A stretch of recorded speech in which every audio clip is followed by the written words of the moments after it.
Hey guys, welcome back to more Malicious Compliance Reddit stories. In today's Ripestories video, we were the invisible backbone of a massive shipping network for over 50 years, so when a toxic new manager told us, "If you don't like it, quit," we politely handed in our notice and walked away, and within a week their entire region was in crisis mode and pandemonium erupted. Let's dive right into the video. And the first one is titled, "If you don't like it, quit." We complied and everything collapsed. Posted on r/MaliciousCompliance. So my family runs a small trucking company. Depending on where you are in the world, you might call us a P&D company, a final mile company, a white glove company. But basically, we handle the kind of stuff that you might buy to have delivered to your home or business that is too big for someone like UPS to deliver, but not big enough for a tractor trailer to haul, and or stuff that actually needs to be brought into the home and set up, like furniture, appliances, etc. A lot of what we've hauled over the years is stuff going to small stores that cannot take delivery by large truck, construction sites where large trucks cannot get in and out, neighborhoods and apartment complexes. We do not work for the people buying the stuff, we work for the people selling or shipping it, but as we tend to see the same business owners a lot, we've developed great relationships with them over the years. We don't get rich, but we've been pretty comfortable over the years. Our one major stressor has been a long-time shipper who has, or rather had, become increasingly demanding as time went on. Now when I say long time, I really mean it. We made our first delivery for them over 50 years ago. Our company has been doing business with them longer than any of their current employees or management staff have even been there.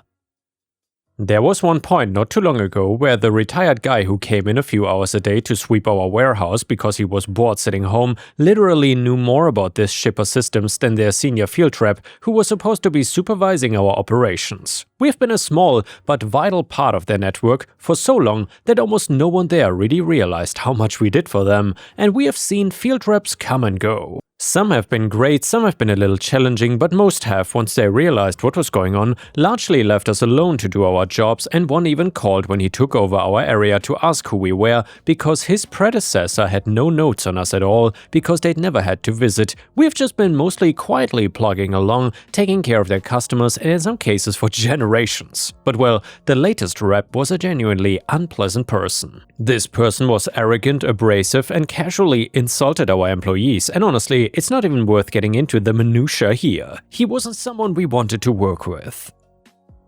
However, I'm able to put on a happy face and get along with about anyone when needs must, so onward we strode. As I said earlier, the shipper had been getting more and more demanding as time went on. Systems had been getting harder to navigate, inventory had been getting harder to track, and phone trees had grown into banyan nightmares. More and more layers of bureaucracy had been added, and with every change they had grown less agile, slower, and more difficult to deal with. One day, the field rep called because he didn't like how we answered an email.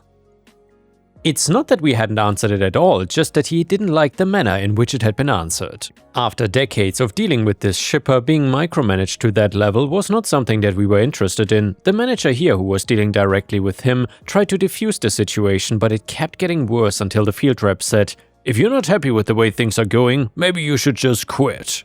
Oh, okay then.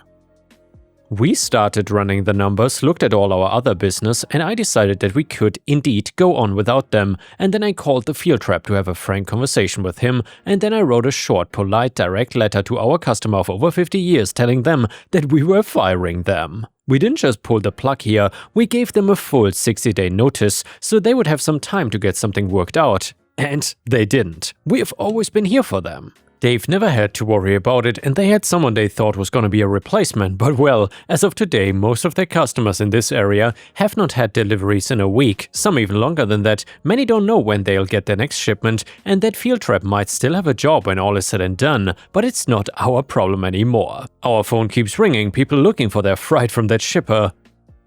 But we just say, sorry, you'll have to call them. Update to the story. Sorry it's been so long, but I wanted kind of to let things settle down a bit before I wrote something else. So for almost a month our office got daily calls from people looking for their orders, and a lot of the regular customers had my and my partner's cell numbers, and we got more than a few calls directly. My most recent call was a guy I've known since the early 90s, desperately trying to track down a replacement order that just seems to have evaporated. Sorry, cannot help. We've picked up enough new business that we're not worried about the future.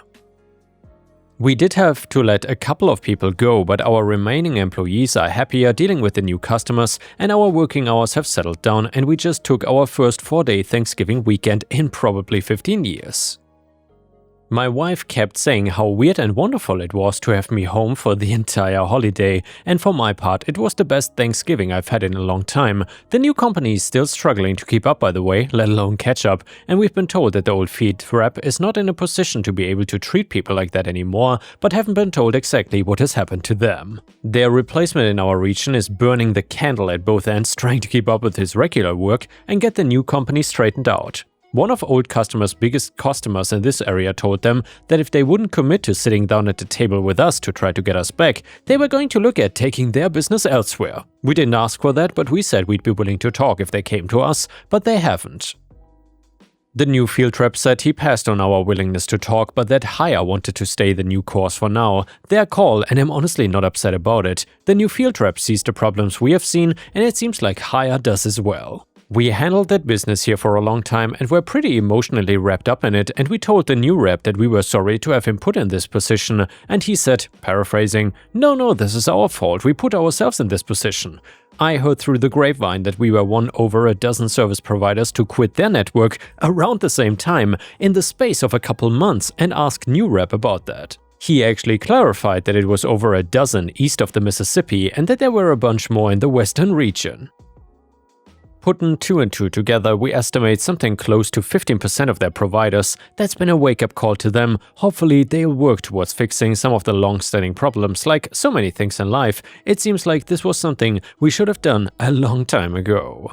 I still see a lot of our old contacts, and it's nice to have the time to actually stop and chat with them, instead of being on the run all the time. One of them invited my family to his place in the country next spring, and another wants to get together for lunch next week. This is good. And yeah guys, what can I say? I mean, this story is like watching a guy try to cut down the tree branch he's currently sitting on and then acting surprised when gravity does its job. That field rep probably went home that day thinking that he was a master negotiator or something who just trimmed the fat of the company, and now he's probably buried under 3,000 angry voicemails from people who just want their washing machines. And now guys, some comments from Reddit. The first one said, translation of the field rep's career path, he successfully streamlined operations by reducing the company's active carrier count by 1, while simultaneously optimizing customer wait times from 3 days to indefinite. He has successfully promoted himself to a position where he's no longer allowed to speak to external partners, which is basically corporate speak for being sent to the basement to count paper clips.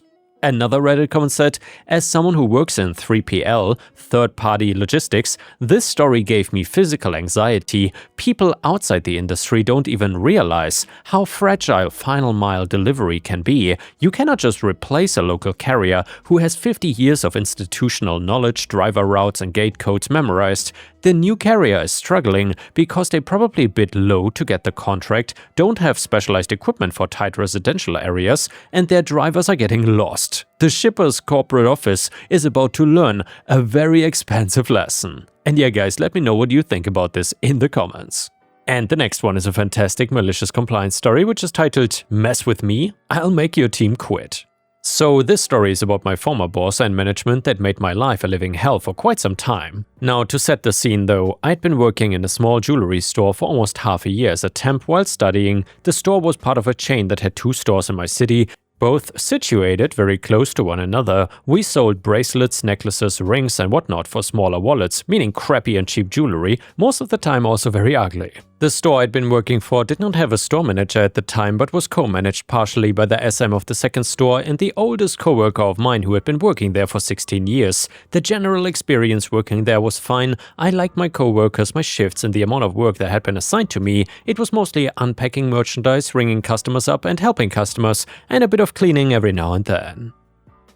I knew about the somewhat crazy upper management of the chain, but never really encountered them. The rules were simple: do your work, be efficient, which meant if they took a surprise visit and saw you just standing around, it was likely to receive a write-up or worse, and most important, sell as much as you can. However, visits from the area manager, who will play a major role in this story later, as she's a true hellspawn, were rare and most of the times announced. I'm a tidy person, I did my work correctly and was almost never late and took shifts from my coworkers whenever there was a problem. As I said, everything was fine until half a year later when my store got a new manager. In the beginning, I really thought that we would all get along. She learned the basics from the other store manager, which made us all think that things would be okay since we really got along with the other store, but oh boy, were we wrong.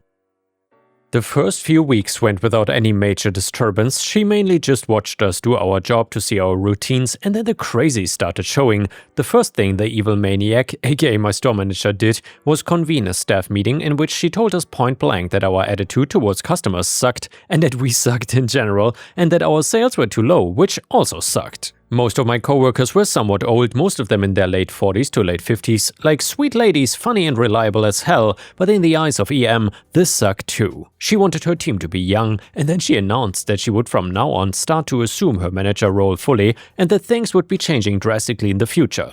And they did.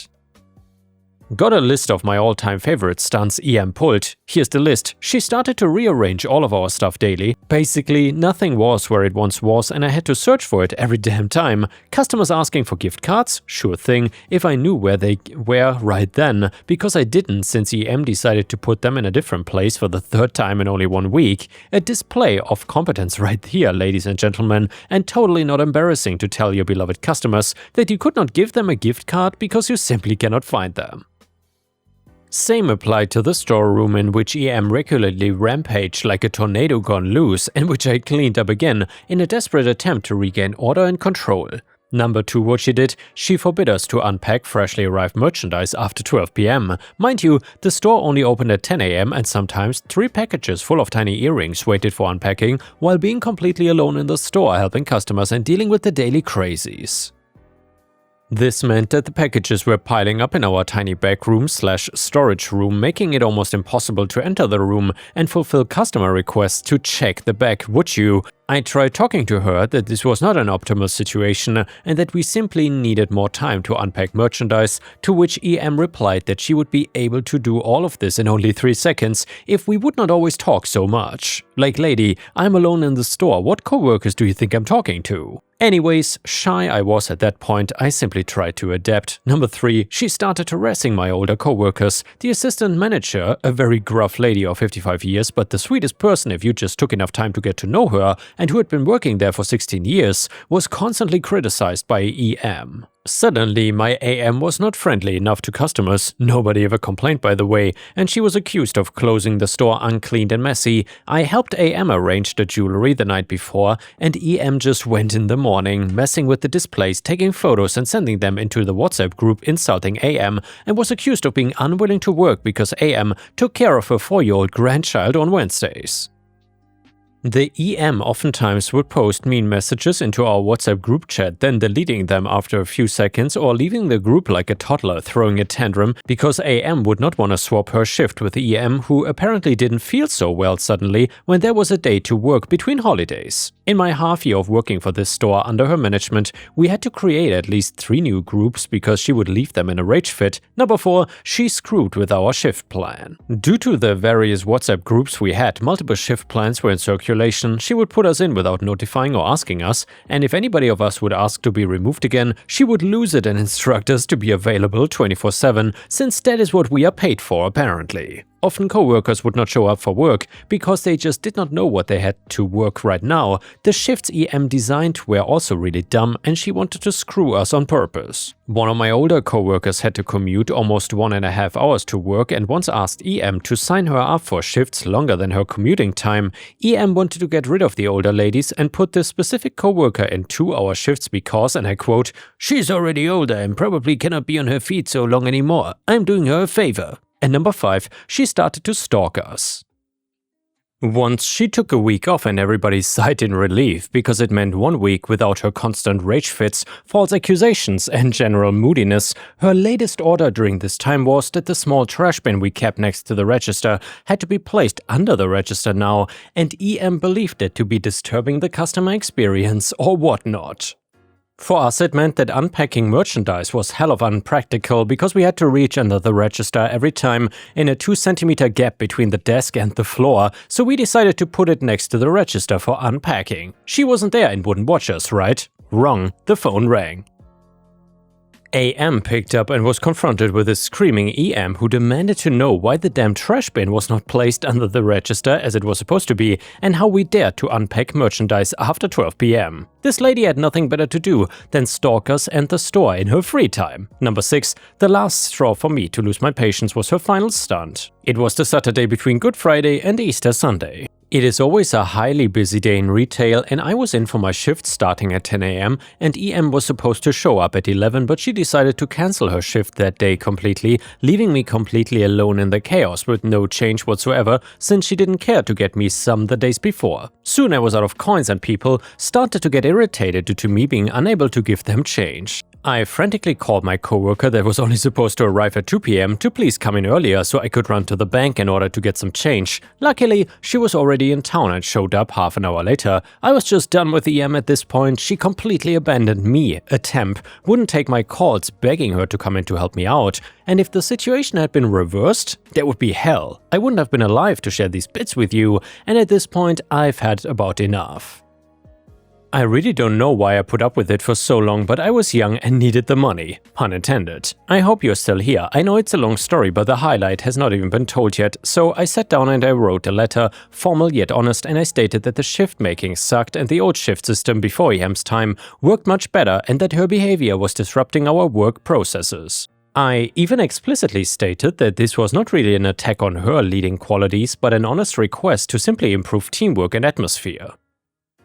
I showed the letter to my co-workers and asked if this is fine with them and put my signature plus in the name of the team under it. I put the letter on the door and asked EM the next time I worked together with her if she's seen the letter and if there was anything she had to say to it. With the sweetest smile she said that everything was fine, nothing to worry, and a few weeks later I finally was allowed to take my vacation I had fought for what felt like an eternity, and suddenly I received a message on my phone which said something along the lines of, EM, Anemia, there's a staff meeting coming up, I recommend you showing up or else. Me, I'm sorry, but I won't be able to come to this meeting since I'm currently on vacation and not in the country. EM, it is mandatory. There's no sorry, be there or else. Me, no, I will not come, I'm not even in the country, what do you want me to do? Besides, I'm on vacation, I don't have to work.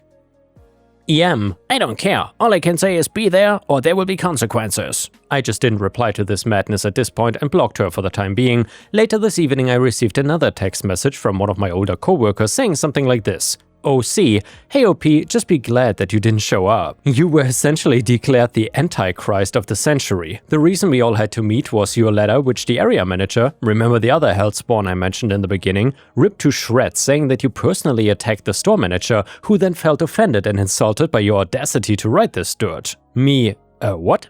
OC, yeah, she even has sent the evidence to the central offices and requested an official complaint against you. Me, okay, whatever I guess. OC, the area manager then wanted to know who took part in this nonsense and said that anybody who wants to quit can do this right now. I have the paperwork right here. Who is this OP girl anyway? Is she 5 or what? What does she even mean she doesn't want to be 6 hours alone in the store? If she needs to pee, she can call security. Just be glad you did not have to be there. She made AM cry. Me, fine, I'm done with it. OC, me too. So then, plans were starting to form in my head, plans of revenge. At this point, we were 7 staff members in the store, including me, and 4 of them were similarly done with EM's BS, and they felt grossed out by the way that I'd been treated, knowing that I was a good worker and put up with a lot of crap of EM. We were friends, which led to a fatal decision for the store. We decided to quit, all of us.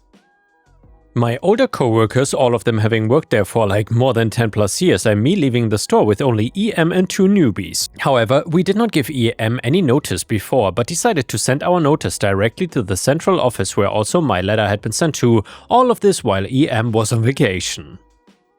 My older coworkers all went to their doctors to get sick notes, but I had different plans. I wanted to screw with EM as bad as possible. So then I stayed and followed EM's stupid order meticulously. Want me to stop unpacking stuff at 12 PM? Fine, I will just let all of this cheap crap pile up in the back. Want me to come into work without telling me? I don't know of anything, and whoopsie, my phone is in flight mode. The best part though, however, was this. My store offered earlobe piercing. It was never a requirement for anyone, but suddenly it was. I personally don't wear earrings and never felt comfortable to pierce somebody's ear in the middle of a busy store, and up to this point I never had to, but now EM and the other Hellspawn aka area manager forced me to do it. Standing in front of a customer holding the piercing machine, I decided to let my emotions get the better of me and started having a crying fit, muttering something along the lines of, "I really don't want this, why are you making me?" Surely makes a good impression on customers, but then my last month was over, the store was a mess because the newbies didn't know anything, I didn't feel like helping them anymore, and the storage room was almost inaccessible anymore, and the sales dropped even more. I left with a kiss on the hand, leaving EM with no trained staff since they all left out of loyalty to me. The last thing I heard was that the other store in my city had given up helping EM since her entitledness and laziness and arrogance finally started showing up. Without the older ladies and me in the store holding it all together, the appearance crumbled to pieces. The other store manager won't even speak to EM anymore because EM insulted the other SM when SM refused to cover EM's shifts. I've heard that there's a debate going on whether the store should remain even open or not. Sadly, there was a lot more going on behind the scenes between EM and AM that we didn't know of. That AM is now in psychological treatment, but has been a lot better in the past few weeks. Everybody of us is now in a better place, so thank you for reading all of this. I know it's been long, but it felt so good writing it all. I couldn't stop me. And the next one is a malicious compliance story, which is titled, this one is titled, "Won't let me work from home while I am contagious?" Bet. So I am the type of person who does not get a lot of symptoms when sick, just a scratchy throat, a runny nose, but nothing that really knocks me out of commission. However, I try to remain aware that anyone else my contagious self-infects might not be so fortunate. So then one morning, I wake up feeling off and text my boss that I'm going to urgent care and will let him know what they say. I get strep throat a lot and had it again, so they give me antibiotics and send me on my way. I call my boss and ask him if I can work from home. 100% of my job can be done from home, but he says no. You either need to take a sick day or come in. So I tell him, okay, see you shortly. Well, my boss is the type of person who does not really listen to anyone. He hears what he wants to hear and most everything else goes in one ear and out the other. So I pull into the parking lot, put a mask on, head straight to the office, and when I barge in, he's in the middle of a video call, so my one colleague overhears all this and has to keep from laughing. Boss says, "Oh, they gave you a clean bill of health, huh?" I say, nope, like I told you on the phone, I feel decent enough, but I'm sick and contagious. I reach into my pocket to pull out a pill bottle. Gotta be on these antibiotics for at least a day before I'm not. I even coughed a bit for dramatic effect as I stood there breathing his air. "Oh," he says, the color beginning to drain from his face. "Well, why don't you go ahead and work from home today?" "I'll do that, boss." Funny how that is fine now that he's at risk. And yeah guys, thanks for watching. I will see you again tomorrow and I hope you have a fantastic day.